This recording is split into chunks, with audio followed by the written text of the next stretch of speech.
Okay, so welcome everybody to the virtual pensions board meeting, and we note that Gerald's having difficulty getting in, but everybody else is here safely.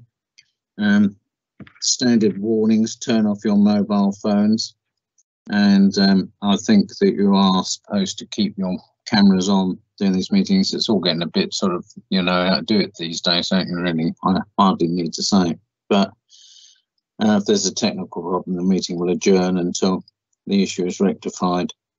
And the meeting is being audio and video recorded and will be available to watch and listen to on the website. So you just need to understand that.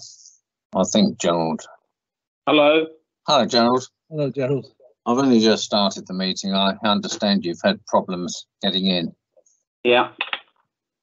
So, right, we're on apologies for absence, then. There are no apologies for absence.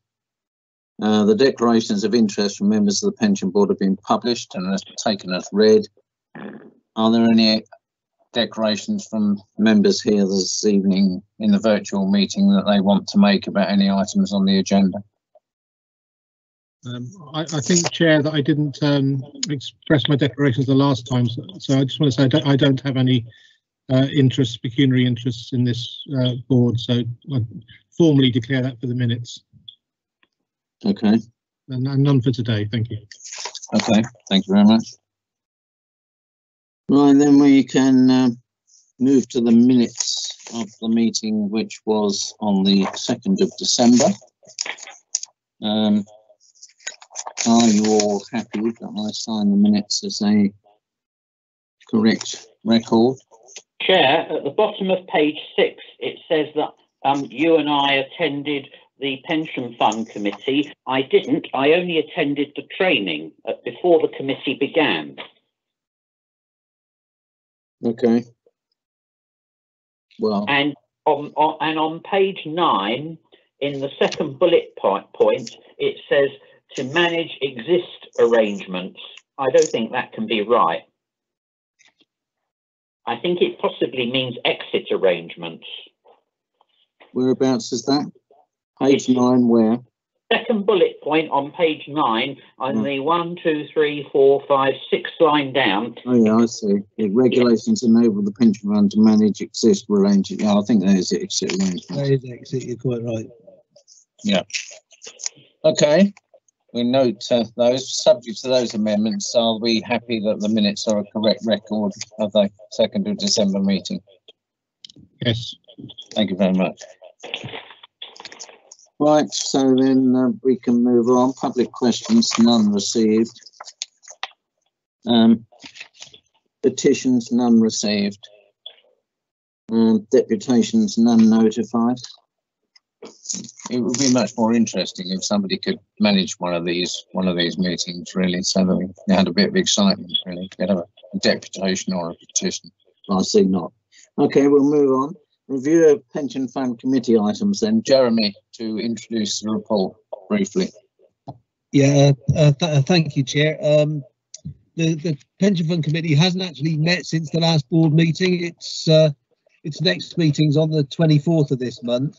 But I've put in this report a list of the items that the committee will be looking at.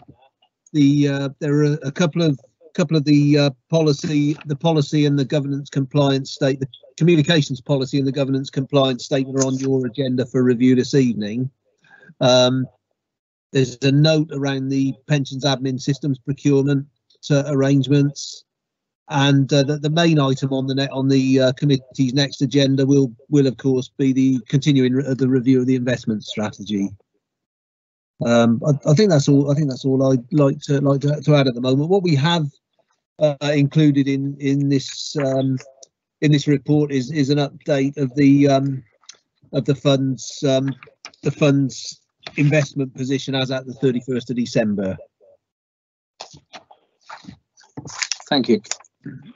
The pensions administration system. Which system do Harrow use at the moment? The Aquila Haywood. Oh yes, right. Okay.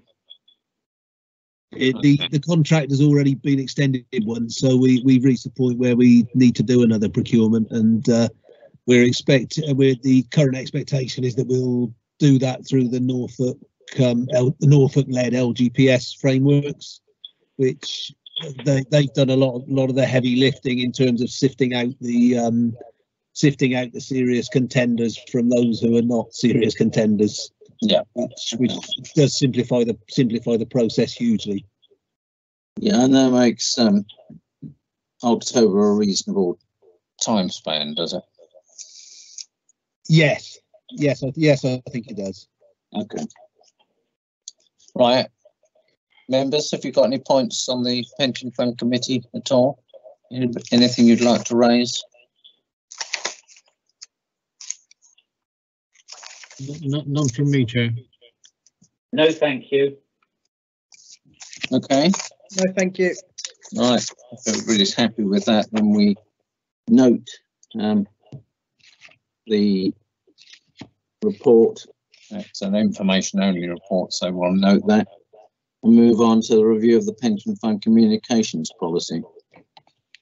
We do review the policies of the pensions board on a cyclical basis, I think, really. I can't, presumably we haven't, as the pension committee, haven't looked at this since 2018. We must have looked at it as a pension board around about that time or just before that time, I imagine.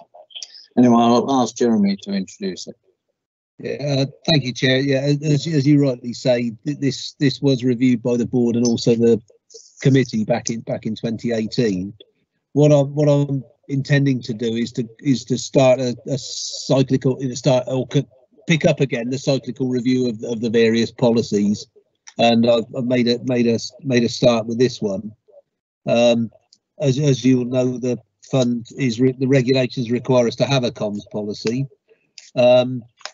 One of the key things we've done with this policy is to make it shorter and more punchy. The previous one ran to 26 pages, which didn't strike me as ideal for what it was trying to achieve, really.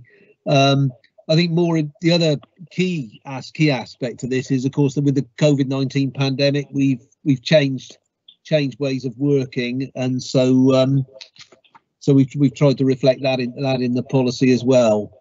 The approach we adopted with this was to, well, it looks as though Gerald's coming back in on the other system. I think I've sorted it. You need to turn your phone off. Yeah. Preston had the phone on, sorry. Yeah.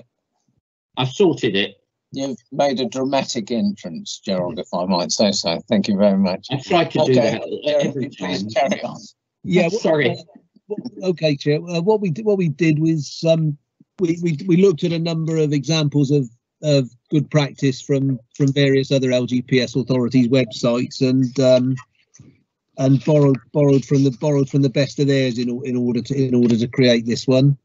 And you've got it attached. It's on pages 23 to 28 of the agenda, and what we were proposing to do was to ask you if you had any comments or suggestions on what's here, which we can incorporate into the version that we take to the pension fund committee at the end of the month.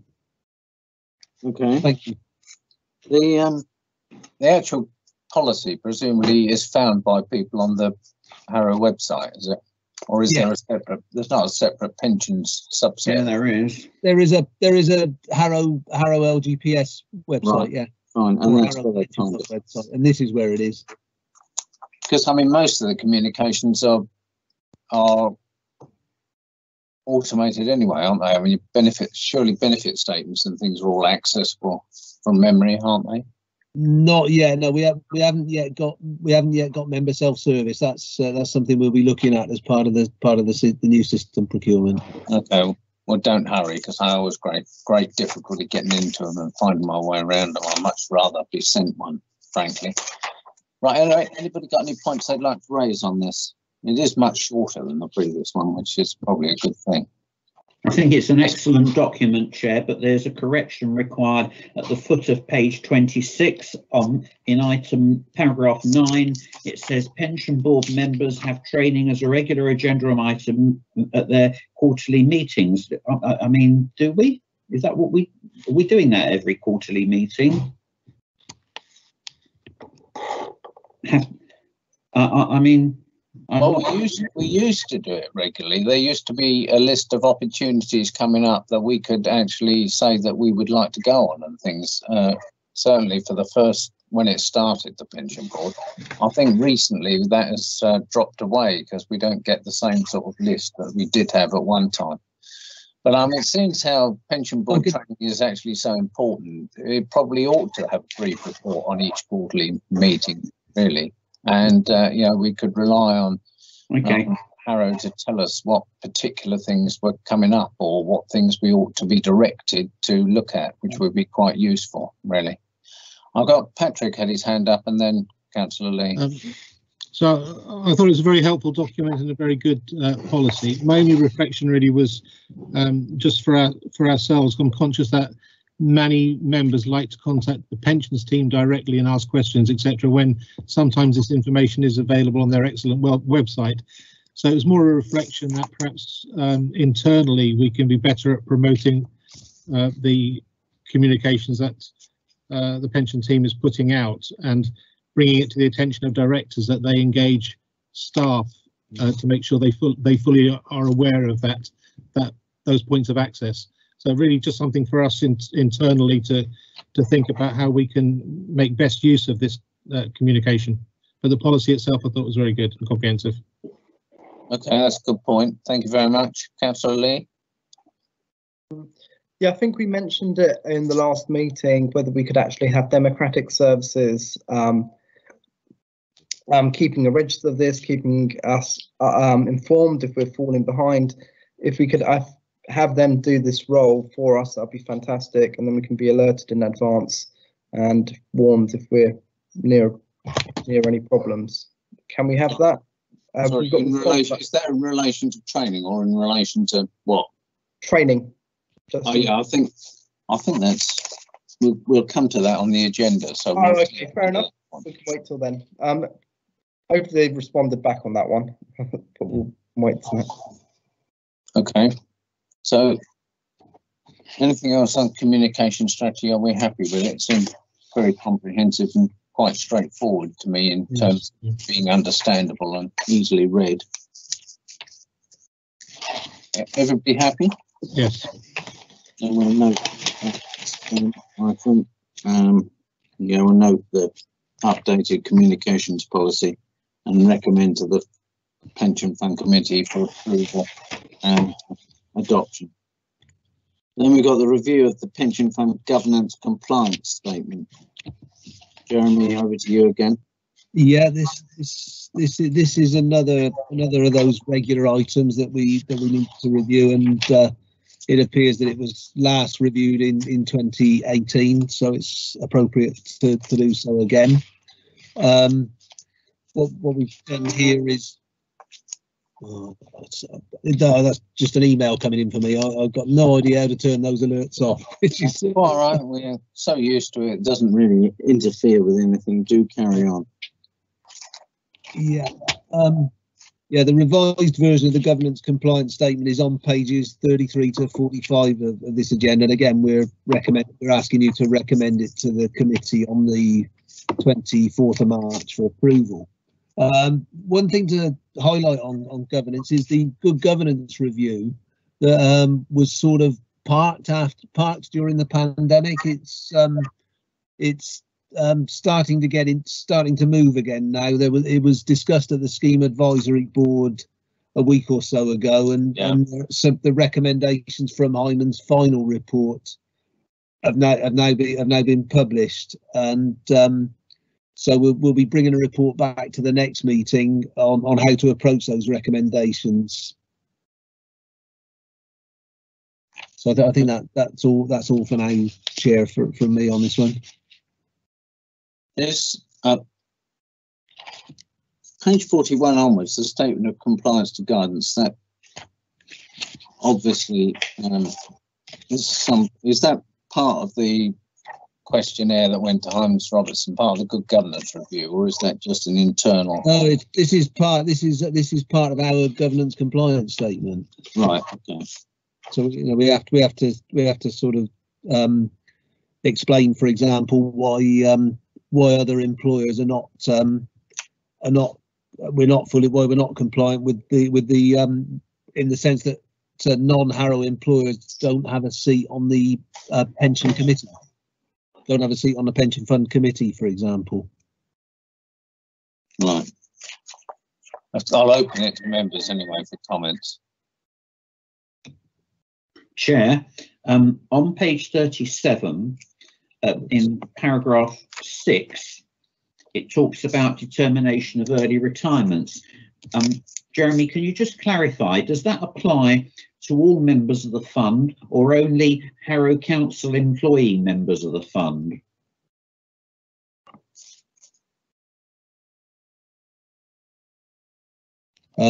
Actually, it will only be. That's an interesting point. I think it probably is only Harrow Council members, actually. I would have thought so, because the agreement with other bodies would include something similar or something that they'd negotiated. So I would say they will. Yeah, that's right. That's right. That should be Harrow Council rather than. Could I suggest it be clarified in the words in time for the committee? Yeah, I'll amend that, Chair. Thank you. And then the same thing presumably applies on the next page, where it says the sub-officer group meets, the subgroup meets on an ad hoc basis and has the responsibility to determine all early retirement applications in line with council policy. So that must be the same point. Yeah, where's that one? It's on page 38 under officer subgroup in the second paragraph. Yeah. Again, Harrow only. Yeah. I think it must. My memory can't remember. I just can't remember it anymore. It can only be how we at the end of the day, if the non-Harrow employer wants to grant early retirement, provided they meet the strain costs, they can. Yeah. Yes, and they'd have their own processes for doing it. So I think that's right.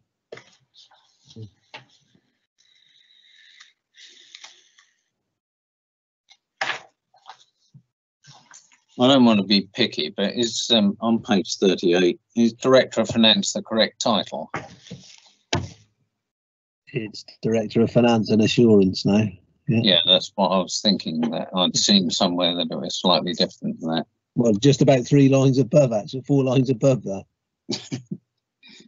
Yeah, right. Well, I saw it. Yeah, I saw it when at the beginning of the meeting. We ought to just look at the statement of compliance on 41, because there are some not compliance there, and members of the pension board ought to really look at those and make sure that they understand the reasons why we're not compliant. I think if we're doing our duty properly. So if you look at Principle A structure, we're not compliant for B. And maybe the point that Jeremy was saying, but I have to say I don't entirely understand the wording under B. Right. Essentially, this refers to this. Is the question here is whether employers are represented in the decision-making processes. It is the point you've made. Yeah, that's the bit. That's in sort of Principle A at the top. Principle B at the top, principle large A, and then little b under that is employers. We in the table we've said we're not compliant with little b, and then we've noted that the pension fund committee is made up solely the voting members are solely representatives of the main employer, which is Harrow Council, which is 82.5% of scheme members. But none of the other employers or scheme members are voting members of the committee. The trade union members are observers on the committee only, whereas the pension board includes representatives of both the council as an employer and also which is Councillor Lee, and also there's provision for a non-council employer representative. Sadly, that position's currently vacant, of course. Yes, indeed. It's a shame, but yes, for that it's right. And that seemed to me to be the only non-compliant, seriously non-compliant one. The rest were fully compliant or almost fully compliant, Yeah. I think. That's right. Okay, I just think, you know, Can we ask Jeremy, is that at what's happening across London? Is that normal practice across London? Do you know by any chance? I'm aware of. I think it's a mixed picture. It's a mixed picture, to be honest with you. At Kingston, where I used to work, we had two significant employers other than the council, one of whom was Kingston University, and Kingston University had an observer member on the pension fund committee. But they also the chair of the pension board was a different representative from Kingston University. I think to be honest, it depends what the makeup of their employer base is. Although I'm not aware of any where non-council employers have voting rights on committees in London. Does Harrow have a secondary committee or panel? For example, for responsible investment? No, Harrow doesn't have a secondary committee at all. Okay, which is why C and D are not applicable. So presumably the main committee, the pension committee, deals with everything to do with responsible investment. Yeah. Yes, that's correct. Yeah. Yes. On the first point you raised, I think a lot of places, there are places where I've worked with the pension boards and things, authorities employers are not represented on the pension committee, but they do hold the position of the employer on the pension board, of course. So, I mean, in East Sussex, the other major employer is Brighton University, and they have a place on the pension board as an external employer's representative. And so that's the way they get some sort of influence over what is happening. And that works quite well, really, because actually they have a rather more active role on the pension board than they do on the pension committee, where they're solely an observer. So I think that's the way it's generally met. So I would think that Harrow were in line with most pension authorities in that one. Yeah. Anything else then on this governance compliance statement? Are you all happy? Well, then we'll happy. We'll note the updated compliance statement as set out in Appendix 1 and recommend it to the Pension Fund Committee for approval and adoption. Okay, so then we look at review 9, item 9, review of pensions administration team performance, pages 47 to 54. This is the normal quarterly update, Chair. The fund membership has grown slightly since the last meeting, but only very slightly. The membership now totals 18,638. The admin team performance stats at Appendix 1. When we looked into what there was some issues with the figures that were reported last time. When we looked into it, what was actually happening was the stats were doing one thing and the column heading was saying something completely different.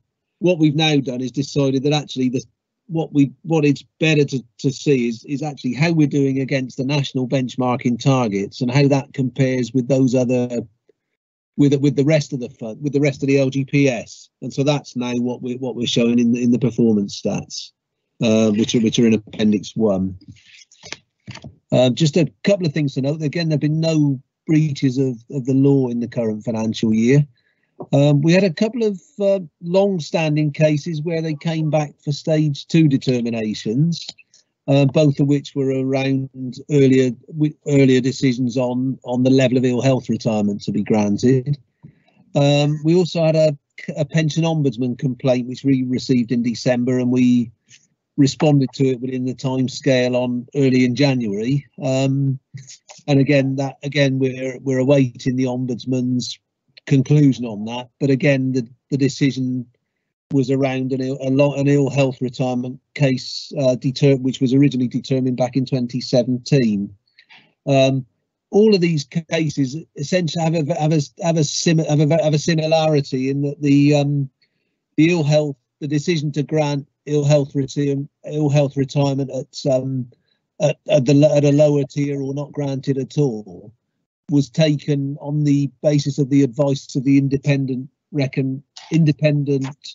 registered medical practitioner, which is what the regulations require.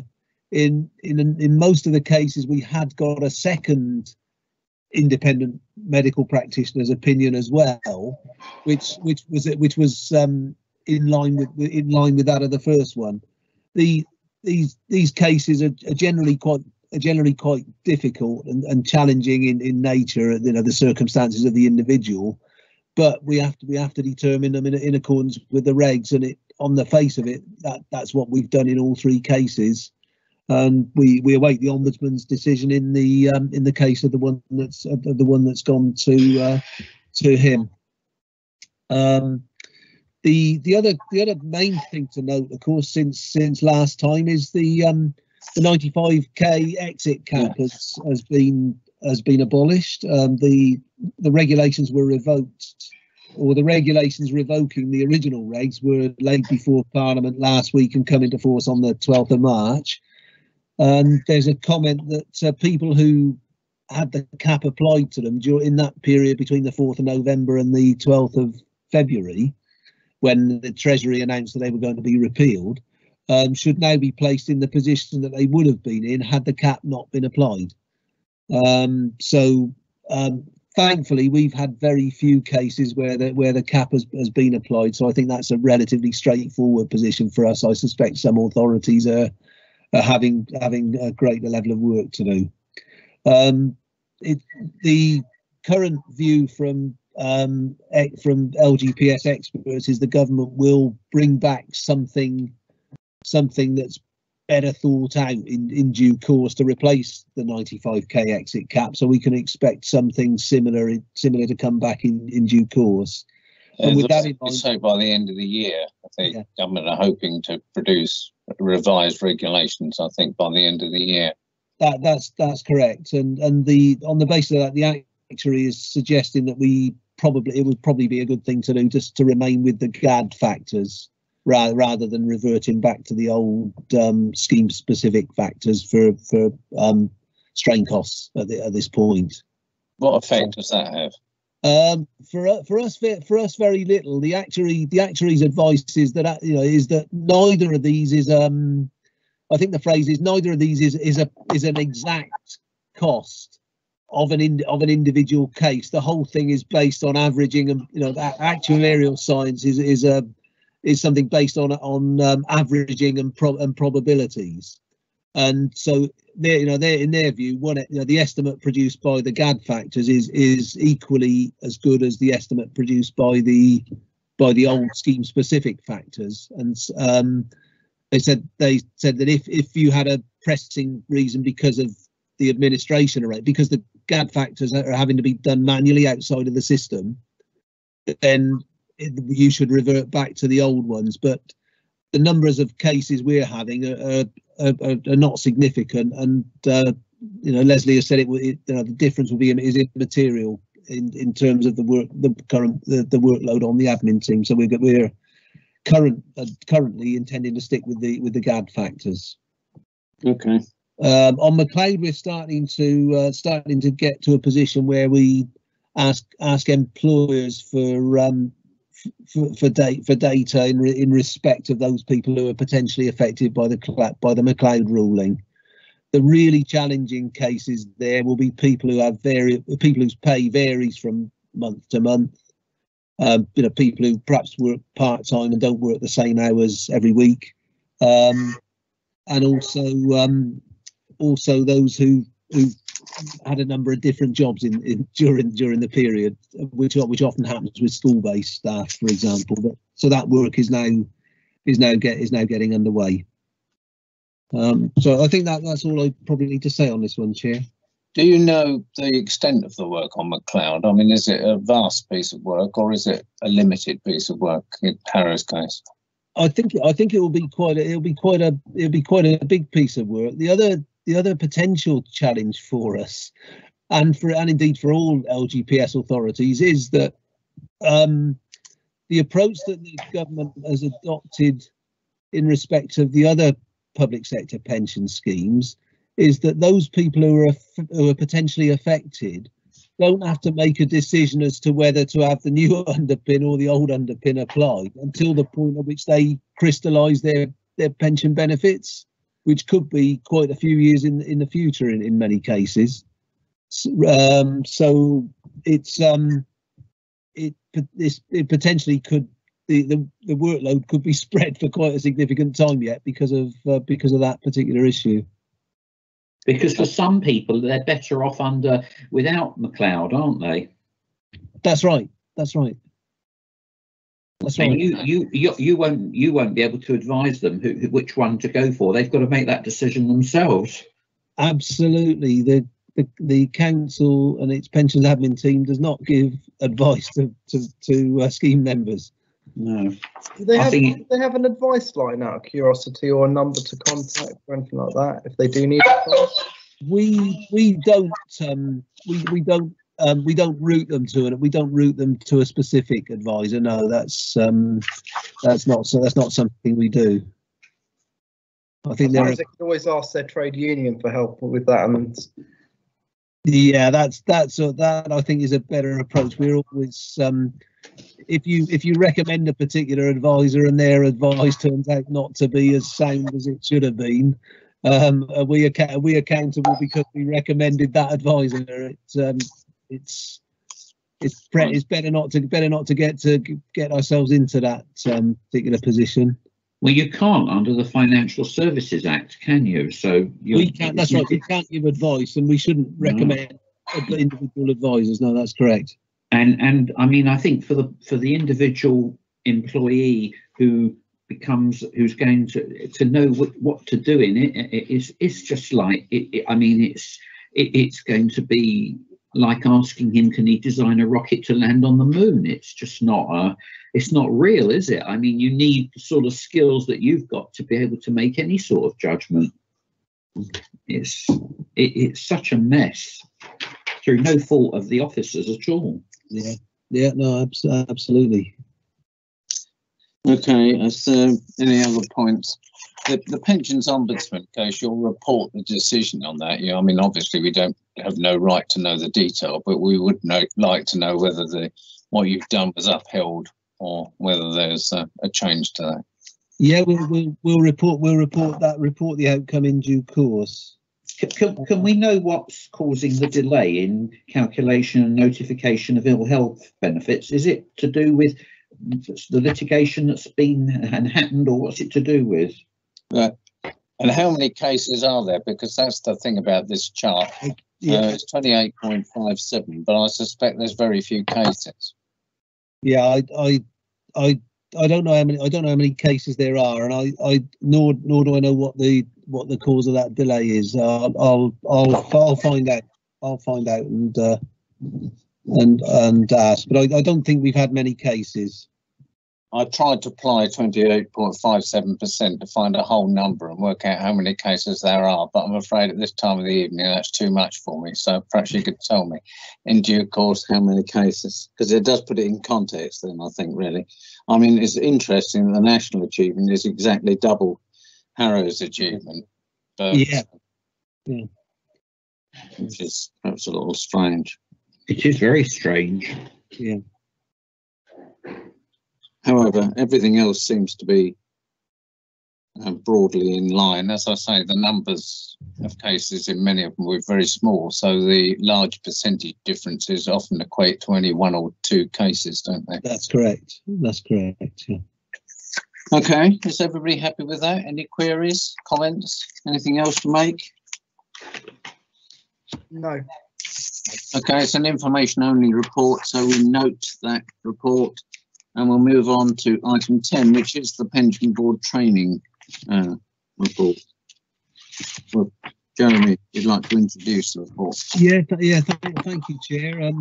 Thank you to those of you who returned your forms. The chair and vice chair returned their forms. Councillor Lee, I'm afraid you didn't return yours in the end. So if I could remind you What's that? The training pro forma. Do you want me to send you another copy? Yeah, that'd be fair. Can you mark it high importance and read receipt and all that jazz?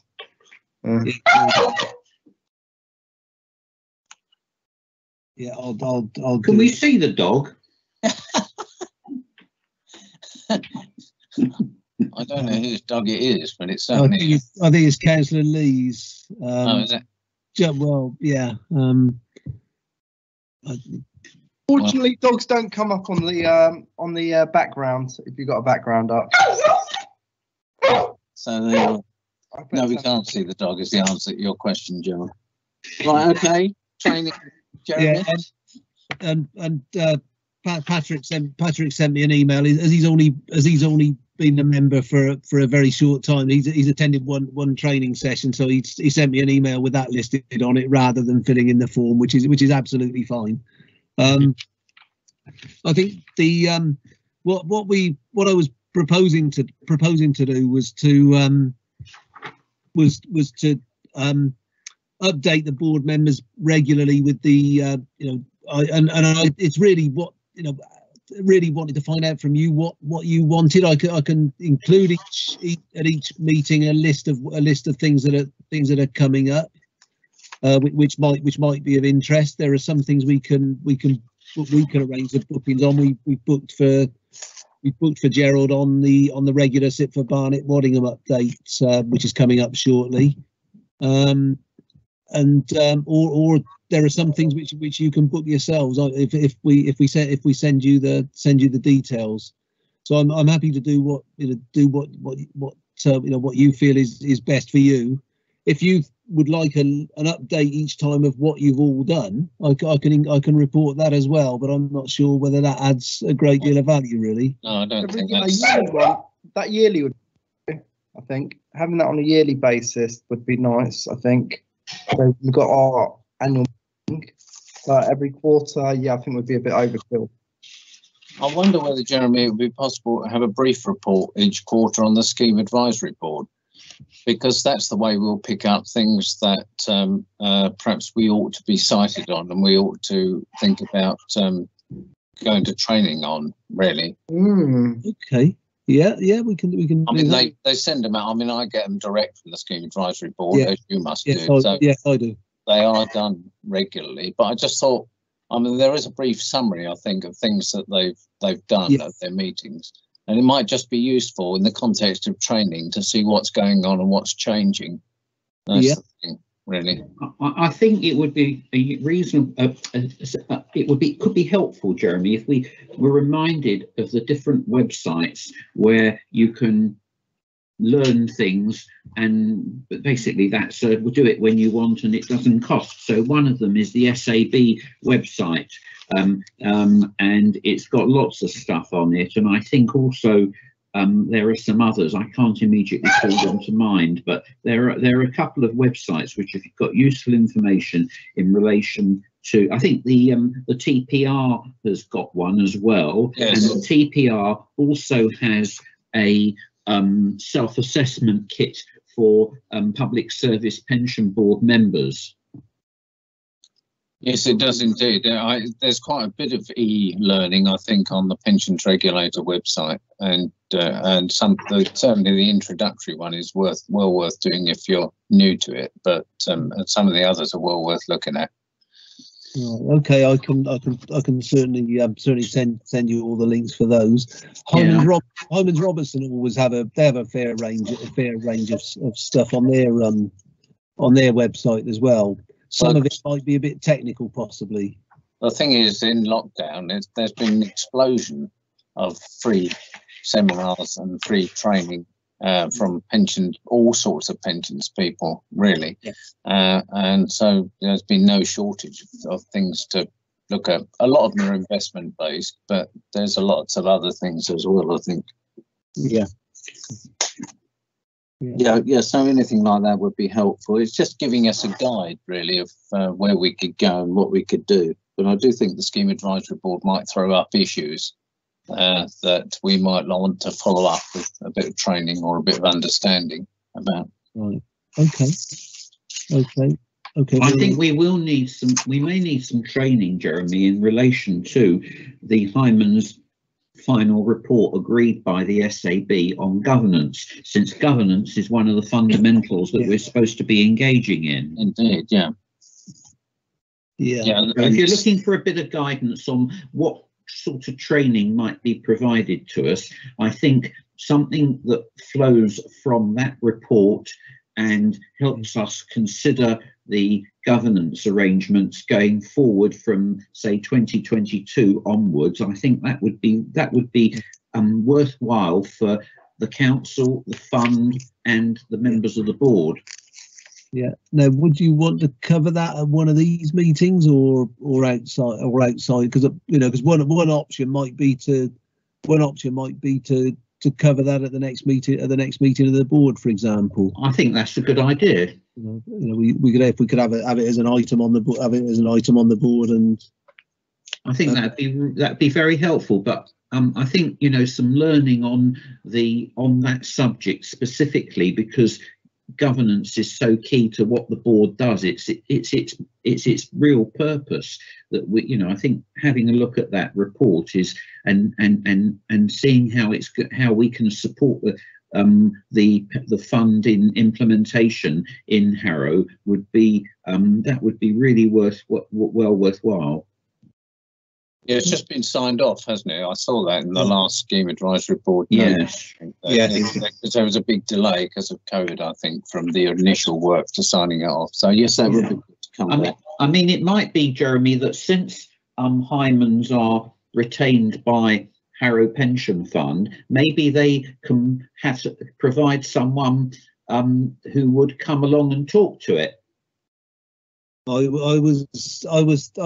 actually had that thought myself a couple of minutes ago, Chair. So I'll liaise with Hymans on that and see if they can suggest who would be the best person from their team to do that. Yeah, I think that'd be really good. Yeah. So, are there any other points on the training thing? Have we covered that? Everybody happy? I'm happy. Good. Well, that's great. So we're noting that because it's an information only report.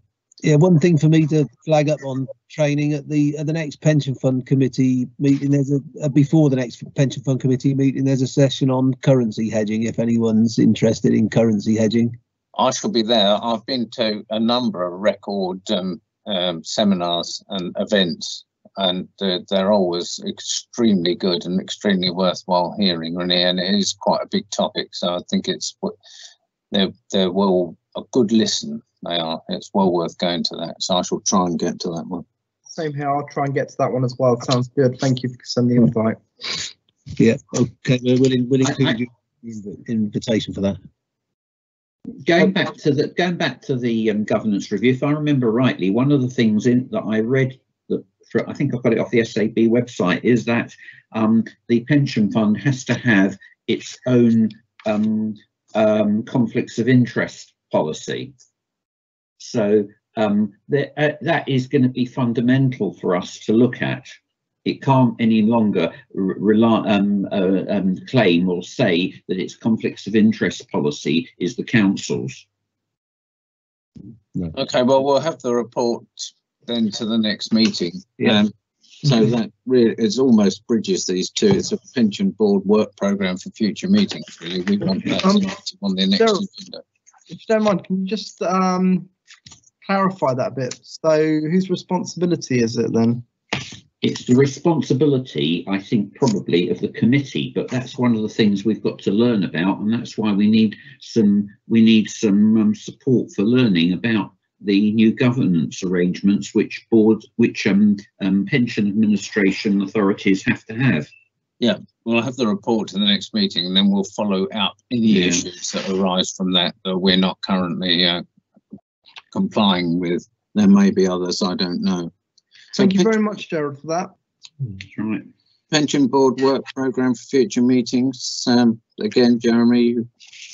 Yeah, what I've done here, Chair, is listed the items that will certainly be coming up in the next in the next few meetings.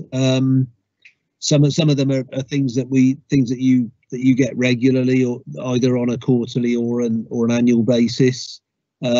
Some of them come as a consequence of other work that we're currently doing. For example, we're reviewing the investment strategy at the moment. Once we've completed that work, we need formally to update the investment strategy statement. So that will be coming to the July meeting. We've added to the list the thing that we've just been talking about, the governance good governance review report. So this is, if there's anything else that you feel you want to add that we haven't spoken about. The other thing, as we talked about, was a regular review of the fund's various policies, the admin policy and so on, and we'll sort of try and pick one of those up at each meeting so that we get through them within a reasonable time scale. I've got one comment, Jeremy, which is that one of the things I picked up from or learned from that last course that I went on, run by SIPFA Barnet Waddingham, is that apparently the pensions regulator, the TPR, expects the boards to look at the risk register at every meeting. I wasn't previously aware of that, but apparently that is what the TPR has said. So it looks as though, I mean, please by all means investigate, but it looks as though that ought to be a standing item. Well, perhaps you could check that out. I'll certainly check that out. Yeah, I must admit, I'm not sure how much value you'd add by reviewing it at every meeting. I think, I mean, for example, at this meeting, we one of the things that I didn't particularly mention, but it's actually in the report, is that the risk that was added to the risk register at the, last time around the conflict between the two sets of regs has disappeared as a result of those regs being revoked. Yeah. So so there is certainly a reference to the impact on the risk register of that particular item on this agenda. How much value having a formal review of the risk register at every meeting is. I don't think it has to be a review. It has to be there for us to have a look at it. And I'm not sure there is a lot of value in it. But on the other hand, if the TPR ever decided Harrow was a place they were going to investigate and we weren't doing it, we wouldn't look good. It's a case of ticking the box. Yeah. How often does the pension fund committee have the risk register? Twice a year, Chair. Right. So that's fine. Well, look at that and see, and you can advise us whether we need to change our procedures then, can't you? Yeah. Yeah. Okay, is there anything else anybody would like added to the work programme? Feel free to suggest things that you like. No, everybody happy with what we've got before us? Yeah, just something for another time.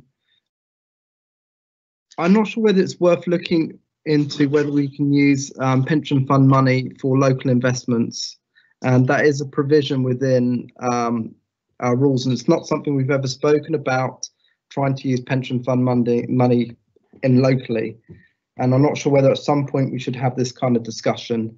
Not for the pension fund committee, one of the committees that I went to, because there was a discussion about using it for municipal housing, which got short shift from the chair and the committee generally, I seem to remember. I mean, it's fraught with difficulty, really, because the duty is to produce the best possible return, and you've got to be clear that what you're doing, you know, I mean, you could actually argue similar things about infrastructure, but I won't. It's just one of my little things that I think that yeah, it's difficult to justify a large investment often in infrastructure, which is very long term and often gives a quite poor return. But I think you have to be very careful. Dawn is going to tell us this anyway, but I think you have to be very careful indeed before you start investing. And of course, you've only got to look at currently in local government. Of course, I could point out, not in the pension fund field, but investments in arm's length companies set up by local authorities to do all sorts of things in housing and commercial property have not recently been terribly successful, and have led to these large near Section 114s and applications for additional funds. So it's an area that I think, I would just say you need to be very cautious about, but Dawn will tell us exactly what we can do and what we can't do. Dawn. Hi.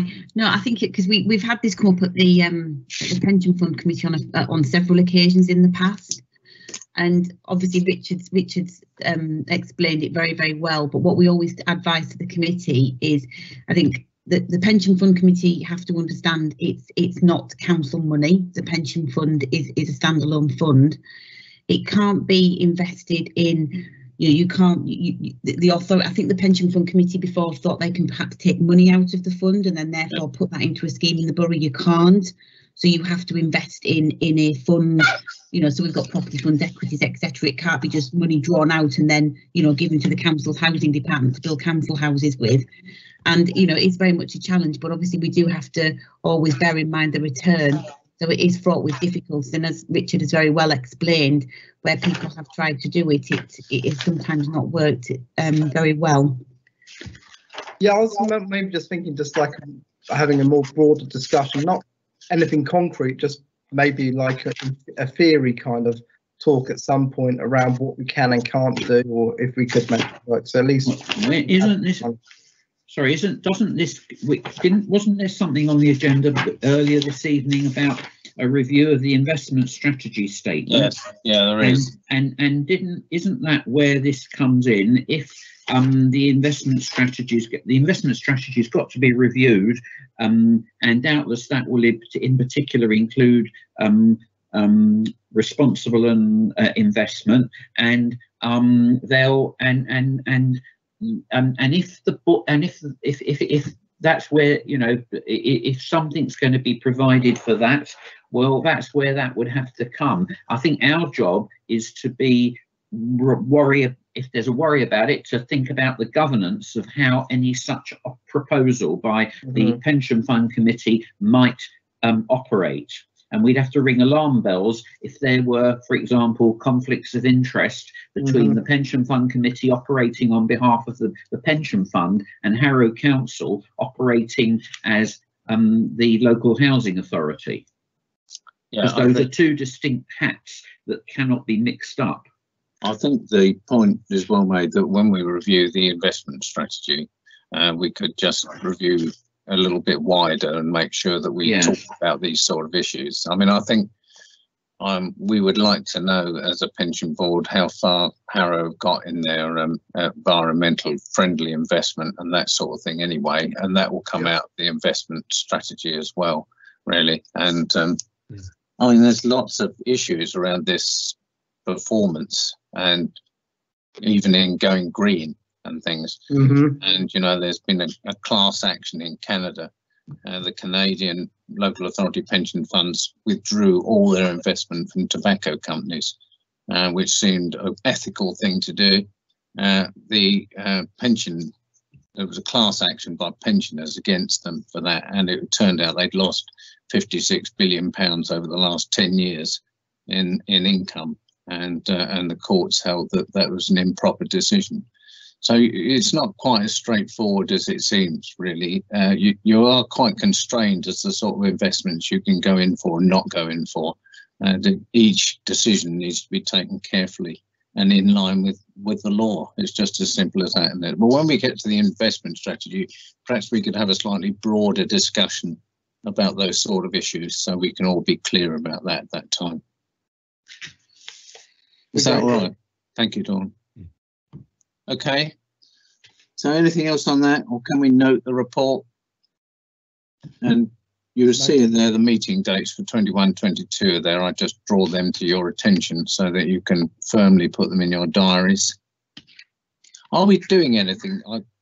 This is a bit improper to ask. I should have asked you before the meeting, really, Jeremy. But are we doing anything still about trying to recruit another external employer member of the board?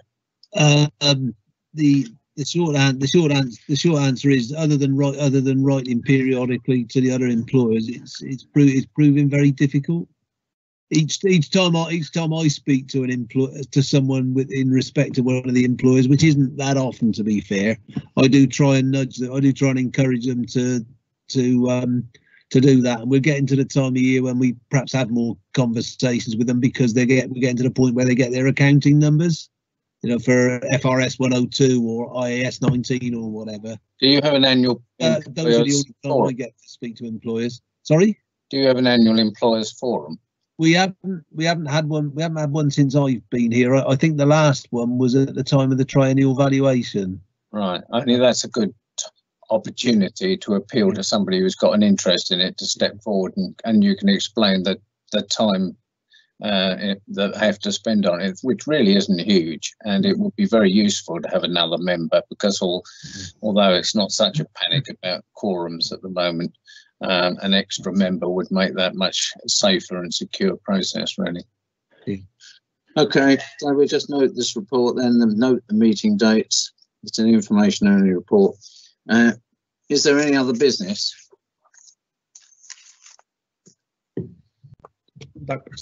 He said fiercely. No, there's no other business. Good.